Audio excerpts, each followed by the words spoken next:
বড় ওষুধ প্রস্তুতকারী প্রতিষ্ঠানগুলোর বিরুদ্ধে কংগ্রেস ও গণমাধ্যমকে নিয়ন্ত্রণ করার অভিযোগ করেছেন health secretary Robert F Kennedy junior. তিনি দাবি করে বলেন, এ কারণে স্বাস্থ্য খাতে অগ্রগতি বাধাগ্রস্ত হচ্ছে। বৃহস্পতিবার কংগ্রেসের শুনানিতে টিকার কার্যকারিতা নিয়ে প্রশ্নের জবাবে কেনেডি জুনিয়র জানান, তিনি কোনোভাবেই টিকা বিরোধী নন। তিনি বলেন, ট্রাম্প প্রশাসনের নেতৃত্বে দেশের ভঙ্গুর স্বাস্থ্য ব্যবস্থার পুনর্গঠনে তিনি বদ্ধপরিকর। কংগ্রেসের শুনানি মানেই যেন যুক্তিতর্কের এক মহাযুদ্ধ। তবে এবারের শুনানির কেন্দ্রবিন্দুতে ছিলেন health secretary Robert F Kennedy junior. শুনানির শুরুতেই নিউ ইয়র্কে হোম ভিজিটেশন প্রোগ্রামে দুর্নীতির অভিযোগ আনেন আইন প্রণেতারা।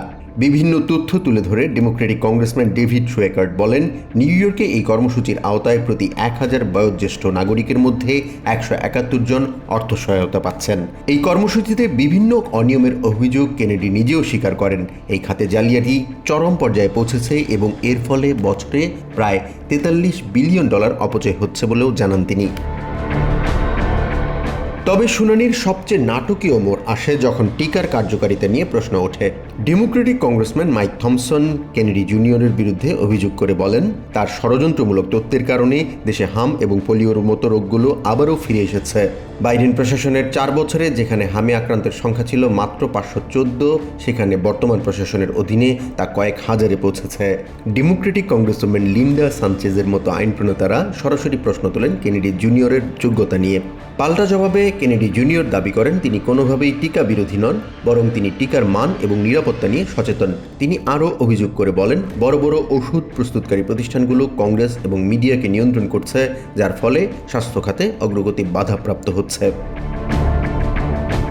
খাদ্যে ক্ষতিকর রাসায়নিক উপাদানের প্রভাব নিয়েও কথা বলেন কেনেডি জুনিয়র। তার মতে, আমেরিকায় ক্রনিক ডিজিজ বা দীর্ঘস্থায়ী রোগের প্রধান কারণ প্রক্রিয়াজাত খাবার এবং খাদ্যে অনিয়ন্ত্রিত এডিটিভস। কেনেডি প্রতিশ্রুতি দেন, ট্রাম্প প্রশাসনের অধীনে স্বাস্থ্য ব্যবস্থাকে আবারও সুস্থ ধারায় ফিরিয়ে আনতে তিনি বদ্ধপরিকর।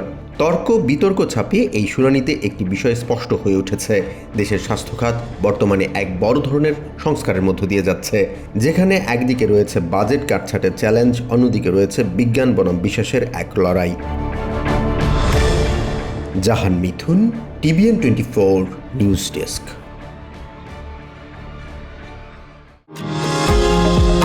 নিউ ইয়র্ক থেকে সম্প্রচারিত TVN 24 টেলিভিশন বিশ্বজুড়ে বাঙালির কণ্ঠস্বর।